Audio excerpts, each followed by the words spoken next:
Dear students, Vyapam सब engineers के previous questions की वीडियो सीरीज़ में आज हम लेक्चर्स 4 के बारे में डिस्कशन करेंगे। इस लेक्चर सीरीज का पहला क्वेश्चन है surveyor compass works on the principle of.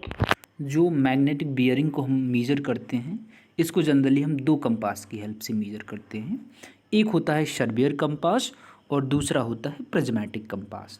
तो हमारा क्वेश्चन ये है कि जो शर्बियर कंपास होता है वो किस प्रिंसिपल पर वर्क करता है। पहला है मैग्नेटिक बियरिंग सिस्टम। ओके, हमारा जो शर्बियर कंपास होता है वो मैग्नेटिक बियरिंग सिस्टम पे वर्क करता है, मैं ये मान रहा हूँ। दूसरा है नन ऑफ द अबव। तीसरा है whole circle bearing. Whole circle bearing पर जो हमारा मैग्नेटिक कंपास होता है वो होल सर्कल बियरिंग के प्रिंसिपल पे वर्क करता है। तो हमारा तीसरा ऑप्शन सही नहीं है। चौथा है क्वाड्रिलेटरल बियरिंग सिस्टम। इसका चौथा आंसर जो ऑप्शन है क्वाड्रिलेटरल बियरिंग सिस्टम, इस पर हमारा शर्बियर कंपास वर्क करता है। जनरली कंपास सर्वे के दौरान जो बियरिंग होती है किसी भी लाइन की, हम प्रिज्मेटिक कंपास या शर्बियर कंपास की हेल्प से मेज़र करते हैं। जो हमारा प्रिज्मेटिक कंपास होता है वो होल सर्कल बियरिंग सिस्टम पर वर्क करता है और जो हमारा शर्बियर कंपास होता है वो क्वाड्रिलेटरल बियरिंग सिस्टम पर वर्क करता है। क्वाड्रिलेटरल बियरिंग सिस्टम को हम रेड्यूस्ड बियरिंग सिस्टम भी कहते हैं। An estimate which is prepared on the basis of any of the approximate method like plinth area of the structure, cubic content of the structure, number of units etc for quick assessment of the cost is called। मान लीजिए कि कोई भी building या civil structures है, उसका अपन को quick assessment करना हो कि उसमें कितना कंस्ट्रक्शन के लिए कितना पैसा लगेगा।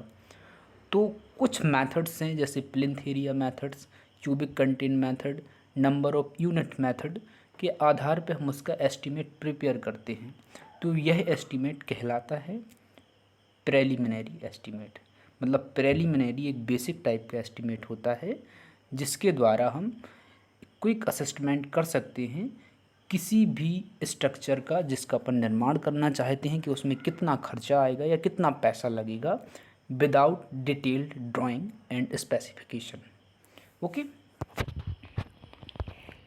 डिटेल्ड एस्टीमेट होता है जो किसी भी बिल्डिंग का एक एक्यूरेट एस्टीमेट होता है। यह basically details drawing and design की बेसिस, डिटेल ड्राइंग डिज़ाइन और स्पेसिफिकेशन की बेसिस पर बनाया जाता है। और जनरली जब भी हम बिल्कुल एग्जैक्ट फिगर पता करना चाहते हैं कि किसी भी स्ट्रक्चर के निर्माण में कितना खर्चा आएगा, तो वो किसके द्वारा फाइंड आउट किया जा सकता है, डिटेल्ड एस्टीमेट के द्वारा। ओके, तीसरा ऑप्शन है रिवाइज्ड एस्टीमेट। रिवाइज्ड एस्टीमेट से मतलब होता है एक ऐसा एस्टीमेट जिसको रिवाइज किया गया हो। मान लीजिए कि आपने किसी बिल्डिंग का एस्टीमेट बनाया, डिटेल्ड एस्टीमेट प्रिपेयर किया और उसकी कॉस्ट आई है 10 lakh rupees.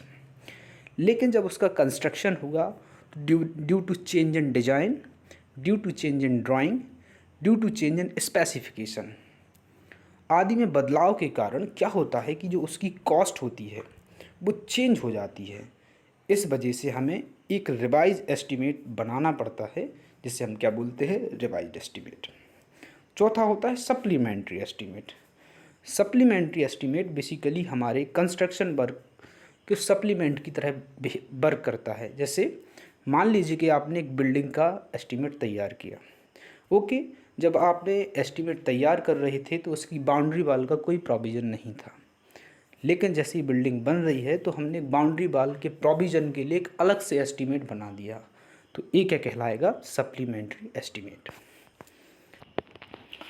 In the design of any structures under uniaxial loading the ratio of lateral strain to longitudinal strain is. मान लीजिए कि कोई भी स्ट्रक्चर है, उसमें यूनिएक्सियल डायरेक्ट लोडिंग लग रही है। यहाँ पे यूनिएक्सियल लोडिंग का मतलब है कि उसकी लॉन्गिट्यूडनल डायरेक्शन में कोई एक फोर्स लगाया गया है। ठीक है, तो उसकी लेटरल स्ट्रेन और जो लीनियर स्ट्रेन का रेशियो होगा क्या कहलाएगा, पॉइजन रेशियो। मतलब पॉइजन रेशियो बेसिकली एक रेशियो होता है किसी भी स्ट्रक्चर पर या स्ट्रक्चरल एलिमेंट पर जब हम लोड लगाते हैं तो उसके लैटरल डायरेक्शन में जो स्ट्रेन जनरेट होती है और लॉन्गिट्यूडनल डायरेक्शन में जो स्ट्रेन जनरेट होती है उसका रेशियो क्या कहलाता है, पॉइसन रेशियो। और इसको अपन किससे डिनोट करते हैं, म्यू से। अब होता है एक्सियल स्ट्रेन, दिया है इसमें पहला ऑप्शन। एक्सियल स्ट्रेन का मतलब क्या होता है कि जब हमने किसी भी, मान लीजिए कॉलम है, उस पे एक एक्सियल कॉम्प्रेसिव लोड अप्लाई किया, तो लोड के एप्लीकेशन के कारण क्या होगा, उस कॉलम में कुछ कॉम्प्रेशन होगा। तो एक्सियल स्ट्रेन का मतलब होता है change in length of column to the original length of column. Okay. Slenderness ratio, slenderness ratio भी क्या होता है, किसी भी कॉलम के लिए जो कॉम्प्रेसिव मेंबर्स होते हैं उनका अपन स्लेंडरनेस रेशियो कैलकुलेट करते हैं।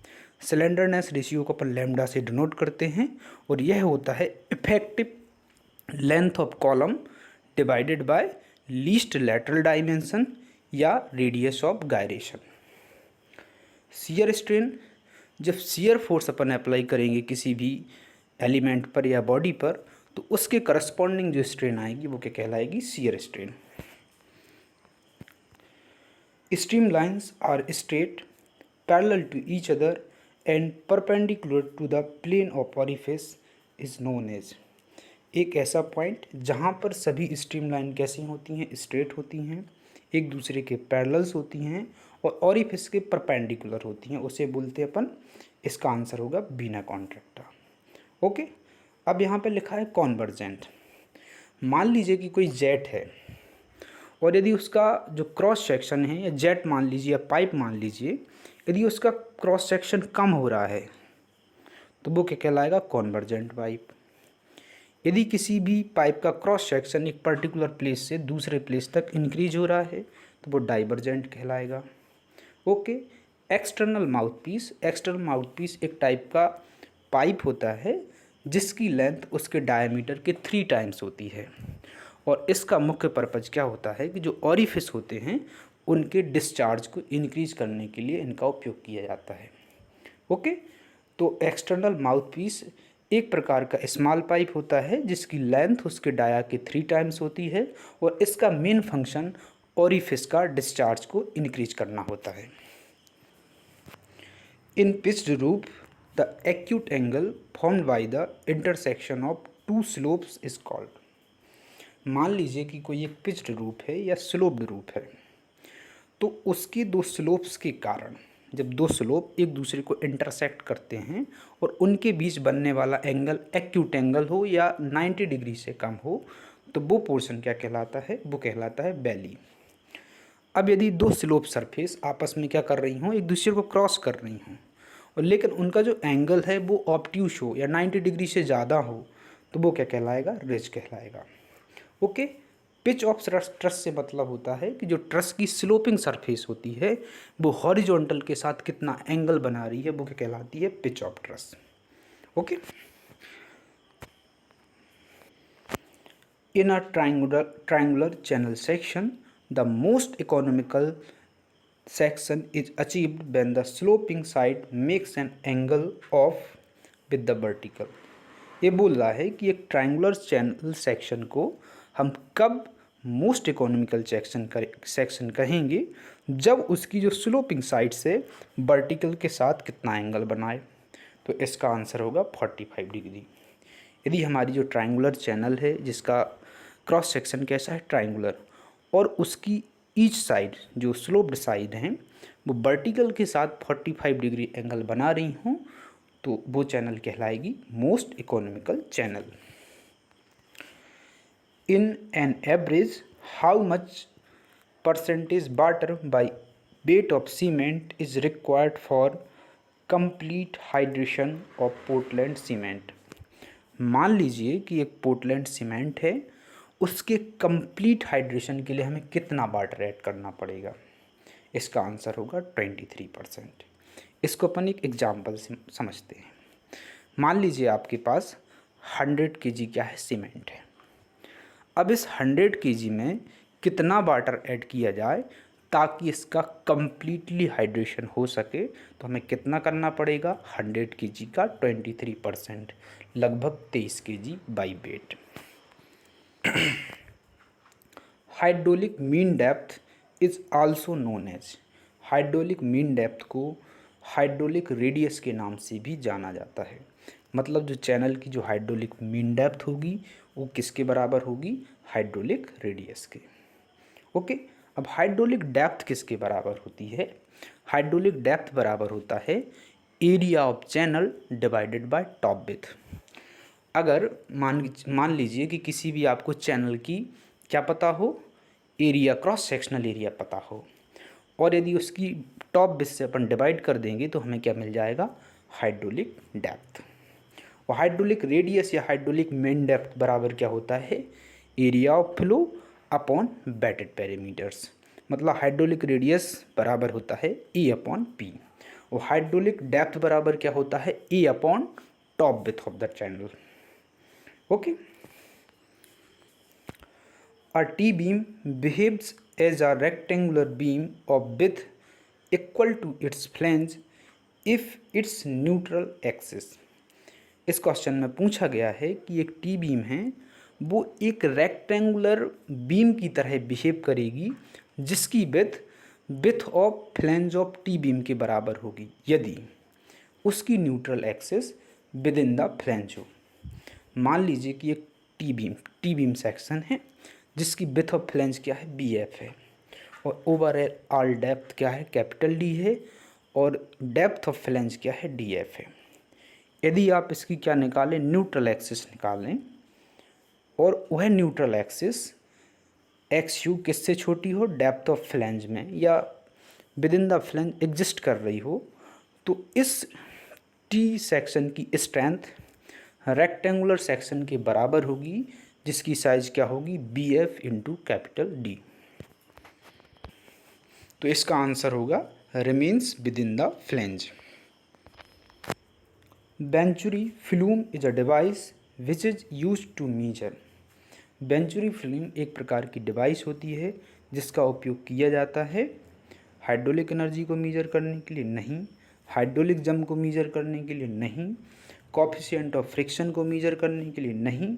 जो वेंचुरी फिल्म होता है बेसिकली इसका उपयोग चैनल के डिस्चार्ज को मेजर करने के लिए किया जाता है। तो इसका आंसर क्या हो जाएगा, discharge in open channel flow.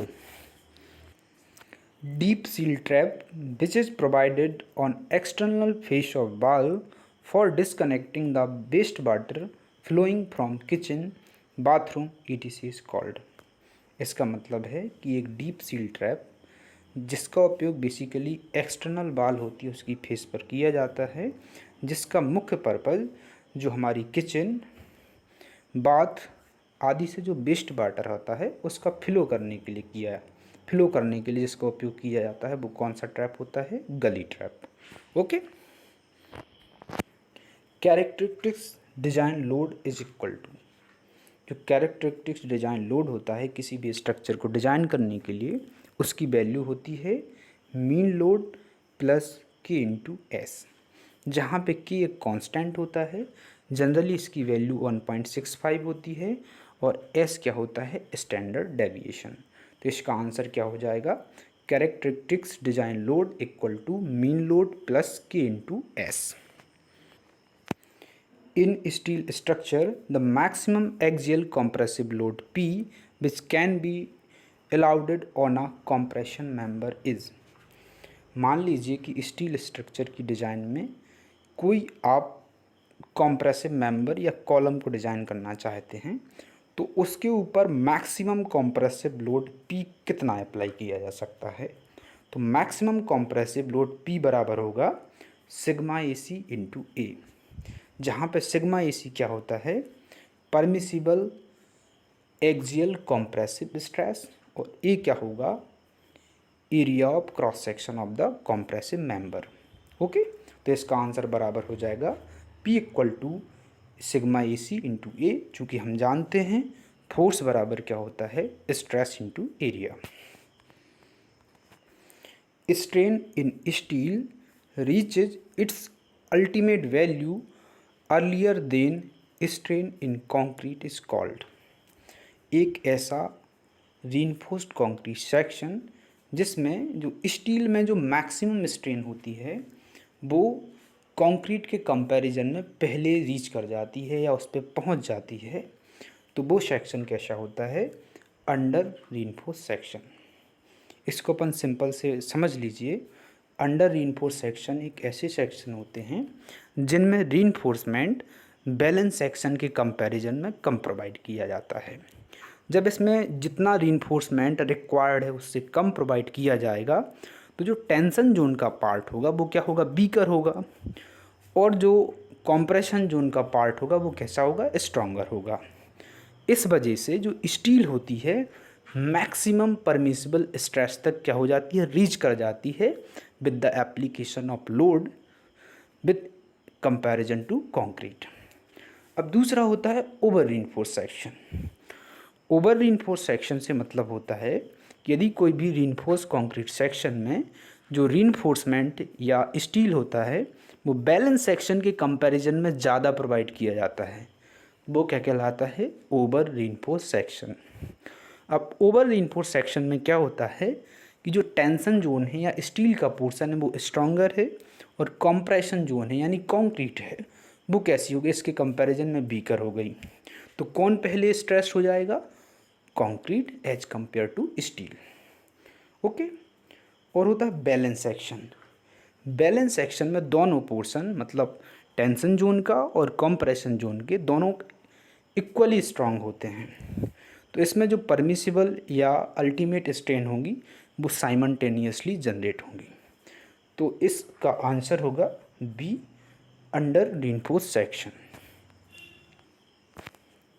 Granite and rhyolite are the example which one of the following. Granite और रियोलाइट निम्नलिखित में से कौन सी रॉक्स के एग्जाम्पल हैं? तो इसका आंसर होगा igneous rocks. Okay. Sedimentary rocks वे रॉक्स होती हैं जो किसके फॉर्म में रहती हैं नेचर में? In the form of layers. Metamorphic rocks क्या होती हैं? Metamorphic rocks generally sedimentary rocks या इग्नियस रॉक्स ही होती हैं, लेकिन इनका जो केमिकल स्ट्रक्चर्स होता है ड्यू टू हाई हीट और प्रेशर के कारण क्या हो जाता है? चेंज हो जाता है। वो कौन सी रॉक्स कहलाती हैं? Metamorphic rocks. अब स्ट्रेटिफाइड रॉक्स भी लगभग सेडिमेंट्री रॉक्स के सिमिलर होती हैं, लेकिन इसमें अंतर क्या हो सकता है कि इसमें जो लेयर्स होती हैं वो किसी डिस्टरबेंस के कारण हो सकती हैं। मान लीजिए कि एक इग्नियस रॉक्स है, ओके, उसके ऊपर एक दूसरी इग्नियस रॉक्स भी ले हो जाए, तो इस वजह से उन दो के रॉक्स के बीच में अलग अलग स्ट्रेटा है, जिसे अपन क्या बोलेंगे? Stratified rocks. In road estimation, the earthwork is estimated for lead for a distance and blanks lift for a height. अब यहाँ पे अपन समझते हैं कि जब अपन रोड का कंस्ट्रक्शन करते हैं तो उसमें अर्थवर्क या मिट्टी का कार्य करना पड़ता है। तो जब मिट्टी का कार्य करना पड़ता है तो उसमें दो इम्पॉर्टेंट टेक्निकल टर्म उपयोग की जाती हैं। एक होती है लीड और एक होती है lift. Lead generally horizontal distance को कवर करती है और लिफ्ट वर्टिकल डिस्टेंस को कवर करती है। मान लीजिए कि एक प्लेस ए है जिस पर अपन रोड का निर्माण कर रहे हैं, तो रोड कंस्ट्रक्शन के लिए जो मिट्टी का उपयोग कर रहे हैं वो कितनी दूरी से ला रहे हैं उसे बोलते हैं अपन वो लीड। मतलब जैसे ए पॉइंट पर अपन रोड का कंस्ट्रक्शन कर रहे हैं, वो बी पॉइंट से मिट्टी ला रहे हैं, तो ए और बी के बीच की जो हॉरिजॉन्टल डिस्टेंस होगी वो क्या कहलाती है? लीड। ओके। लिफ्ट क्या होती है? ए और बी की में जो वर्टिकल डिफरेंस होता है उनके एलिवेशन में वो क्या कहलाएगा? लिफ्ट। अब मान लीजिए कि आप एक बिल्डिंग का निर्माण कर रहे हैं, ओके, और उसके फर्स्ट फ्लोर का निर्माण होना है, और फर्स्ट फ्लोर की हाइट क्या है? 3.2 मीटर। तो अपन ग्राउंड से मटेरियल कहाँ पे पहुँचा रहे हैं? फर्स्ट फ्लोर पर। तो उस मटेरियल ने कितनी वर्टिकल डिस्टेंस कवर की? 3.2 मीटर। तो इस केस में लिफ्ट क्या हो जाएगी? 3.2 मीटर। तो तो रोड के केस में जो नॉमिनल लीड और लिफ्ट होती है वो क्रमशः 30 मीटर और 1.5 मीटर होती है। लीड कितनी रखी जाती है 30 मीटर और लिफ्ट कितनी रखी जाती है 1.5 metre. Area of window opening should be about of the floor area of room. अगर आप किसी भी रूम में डोर और विंडो लगा रहे हों तो उस विंडो का एरिया कितना रखेंगे for perfect air circulation. Okay, air और लाइट सर्कुलेशन को बनाए रखना है आपको किसी रूम में, तो अपन को विंडो का एरिया कितना लेना पड़ेगा, जो लिया जाता है 15% ऑफ फ्लोर एरिया। यदि हमारे रूम का फ्लोर एरिया 100 स्क्वायर फीट है तो विंडो का फ्लोर एरिया कितना रखना पड़ेगा 15 स्क्वायर फीट, कम से कम इतना रखना पड़ेगा। Okay, which type of irrigation structure is installed when the bed level of river is quite higher than the bed level of canal। मान लीजिए कि एक कैनाल किसको क्रॉस कर रही है, रिवर को क्रॉस कर रही है, और जो रिवर का बेड लेवल है वो कैनाल के बेड लेवल से बहुत ज़्यादा हाइट पर स्थित है। यानी कैनाल नीचाई पर स्थित है और रिवर क्या है, ऊंचाई पर स्थित है। तो एक दूसरे को क्रॉस करने के लिए जो स्ट्रक्चर बनाया जाएगा वो क्या कहलाएगा, सुपर पासेज।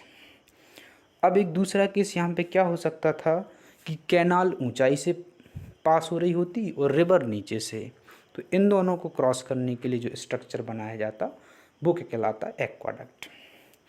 तीसरा केस क्या हो सकता था, जब कैनाल और रिवर का लेवल सिमिलर हो, मतलब जो कैनाल का बेड लेवल है वही रिवर का बेड लेवल हो, तो इन दोनों को क्रॉस करने के लिए जो स्ट्रक्चर बनाया जाता है वो क्या होता है, लेवल क्रॉसिंग। ओके, अब चौथा होता है फॉल। कभी कभी जब हम कैनाल का कंस्ट्रक्शन करते हैं तो एक्सेसिव फिलिंग को रोकने के लिए हम वहाँ पे क्या करते हैं, जो कैनाल का बेड होता है उसे सडन ड्रॉप कर देते हैं, जिसे क्या बोलते हैं अपन, fall. Which of the following is used as a standard orifice. निम्नलिखित में से किसे एक स्टैंडर्ड ऑरिफिस की तरह उपयोग किया जाता है। इसका आंसर है sharp edged orifice. Which of the following fluid is incompressible and is having no viscosity. एक ऐसा फ्लूइड जो पूरी तरीके से इनकम्प्रेसिबल है और उसमें किसी भी प्रकार की विस्कोसिटी नहीं हो, तो उसे अपन बोलते हैं आइडियल फ्लूइड। रियल फ्लूइड क्या हो सकते हैं, एक कंप्रेसिबल भी हो सकते हैं और इनमें विस्कोसिटी होती है। न्यूटोनियन फ्लूइड क्या कहलाते हैं, न्यूटोनियन फ्लूइड ऐसे फ्लूइड्स होते हैं जो न्यूटन्स लॉ ऑफ विस्कोसिटी को फॉलो कर रहे हो, तो वो क्या होंगे, न्यूटोनियन फ्लूइड। और जो न्यूटन्स लॉ ऑफ विस्कोसिटी के रूल को फॉलो नहीं करते हैं वो कौन से फ्लूइड होंगे, non Newtonian fluid. Which of the following is done in case of a building new work underneath the existing structure without disturbing its stability। मान लीजिए आपने एक घर का निर्माण किया है, बिल्डिंग का निर्माण किया है, और जिसकी एक मंजिला बिल्डिंग है। तो जब अपन ने एक मंजिला बिल्डिंग बनाई थी तब उसकी एक सर्टेन डेप्थ रखी थी फुटिंग की, उसकी एक सर्टेन कैपेसिटी होगी फुटिंग की, लोड कैरिंग कैपेसिटी। लेकिन आपको फ्यूचर में अब इस बिल्डिंग को क्या करना है, 2 मंजिल करना है, तो इसके ऊपर आने वाला लोड क्या हो जाएगा, डबल हो जाएगा। लेकिन अपनी फाउंडेशन क्या है, वीक है, क्योंकि वो डबल मंजिल के लोड को नहीं बियर कर सकती है। तो इस स्ट्रक्चर को बिना गिराए हुए इसकी फाउंडेशन को स्ट्रेंथन करना या उसकी कैपेसिटी को बढ़ाना के लिए जो प्रोसेस होती है उसे क्या बोलते हैं अपन, अंडर पाइनिंग। क्या बोलते हैं उसको, अंडर पाइनिंग। ओके, तो इसका आंसर क्या होगा, अंडर पाइनिंग। अब शोरिंग क्या होता है, शोरिंग बेसिकली एक सपोर्ट्स होता है, इंक्लाइन डायरेक्शन में भी हो सकता, हॉरिजॉन्टल डायरेक्शन में भी हो सकता, वर्टिकल डायरेक्शन में भी हो सकता है। ये कब दिया जाता है, जब हमारा स्ट्रक्चर गिरने वाला हो या वो वीक हो रहा हो। मान लीजिए कि आपकी एक वॉल है, एक्सटर्नल वॉल, वो झुक रही हो और आपको पता चल रहा हो कि वो गिर सकती है, तो उसे अपन एक सपोर्ट दे देते हैं इंक्लाइन डायरेक्शन में, वो क्या कहलाता है, शोरिंग। फ्लाई शोरिंग जनरली दो पैरेलल बाल्स के बीच में दिया जाता है। मान लीजिए कि दो पैरेलल बाल्स हैं, बहुत क्लोज हैं, वो किसी कारण से गिर सकती हैं एक दूसरे की तरफ, तो उनके बीच में हॉरिजॉन्टल प्लैंक्स लगा दिए जाते हैं, पटिए लगा दिए जाते हैं, जिस वजह से वो स्टेबल हो जाती हैं। वो क्या कहलाता है, फ्लाइंग शोरिंग। इसका फोल्डिंग क्या होता है, इसका फोल्डिंग एक टेम्प्रोरी प्लेटफॉर्म होता है जिस पे चढ़कर जो मैशंस होते हैं, कारीगर, हमारी बिल्डिंग का निर्माण करते हैं, तो वो क्या कहलाएगा, इसका folding. Plywood is specified by which of the following. Plywood की स्पेसिफिकेशन किस पर डिपेंड करती है, उसकी थिकनेस पर। ओके, कि 5 mm थिक प्लाई है या 10 mm थिक प्लाई है या 20 mm थिक प्लाई है। तो जो प्लाईवुड किसके द्वारा स्पेसिफाई किया जाता है, thickness of the plywood. Poise is a unit for which of the following. निम्नलिखित में से किसकी यूनिट क्या है, पॉइज है। Okay, specific volume. Specific volume की जो यूनिट होती है वो होती है वॉल्यूम अपॉन मास, मतलब cubic metre upon KG. Viscosity की जो यूनिट होती है वो क्या होती है, पॉइज। तो इसका आंसर क्या होगा, विस्कोसिटी। काइनेमेटिक विस्कोसिटी की यूनिट होती है स्क्वायर मीटर पर सेकेंड, और मास डेंसिटी की यूनिट होती है केजी पर क्यूबिक मीटर। जिंक और aluminium powder are used as. Zinc या एल्यूमिनियम पाउडर का उपयोग किसके लिए किया जाता है, as a air entraining agents. Okay, fineness modulus gives idea about which of the following. जो फाइनेस मॉडुलस होता है वो किसके बारे में हमें जानकारी देता है, इसका आंसर हो जाएगा mean size of particle in aggregate. जो हमारी एग्रीगेट या गिट्टी है तो उसका जो फाइनेस मॉडुलस उसकी मीन साइज के बारे में जानकारी देता है। तो इसका आंसर क्या होगा, चौथा, mean size of particle in aggregate. The rivets in चौखट्स में बी टेकन एज। जो चौखट में रिवेट्स या एक खांचा बनाया जाता है जिसमें जो पैनल्स होते हैं वो फिक्स होते हैं, उसकी साइज़ कितनी होती है, 12 to 20 mm। ओके, आपने देखा होगा जो हमारे चौखट्स होते हैं उनमें एक ग्रुप बनाया जाता है जिसमें जो पैनल्स होते हैं या पल्ले होते हैं दरवाजे के वो फिक्स रहते हैं, उसे अपन क्या बोलते हैं, रिवेट। और इसकी साइज़ कितनी होती है, 12 से 20 mm। Pure water freeze at. जो प्योर वाटर होता है वो 0 डिग्री सेल्सियस पे क्या हो जाता है, फ्रीज या जम जाता है। The sanction of detailed estimate, design, calculation, quantities of work, rates and cost of work by the competent authority of engineering department is known as. जितने भी गवर्नमेंट डिपार्टमेंट होते हैं इंजीनियरिंग के, तो उसमें जब कोई भी काम करवाना होता है या किसी भी स्ट्रक्चर का निर्माण करना होता है तो उसका detail estimate, design calculation, quantity of work, rate आदि की परमिशन किसके द्वारा ली जाती है, कॉम्पिटेंट अथॉरिटी या सक्षम अधिकारी के द्वारा मिलती है। उसे क्या बोलते हैं अपन, टेक्निकल सैंक्शन। मतलब विदाउट टेक्निकल सैंक्शन हम किसी भी कार्य को स्टार्ट नहीं कर सकते हैं। The discharge equation for triangular नोच और बियर इज।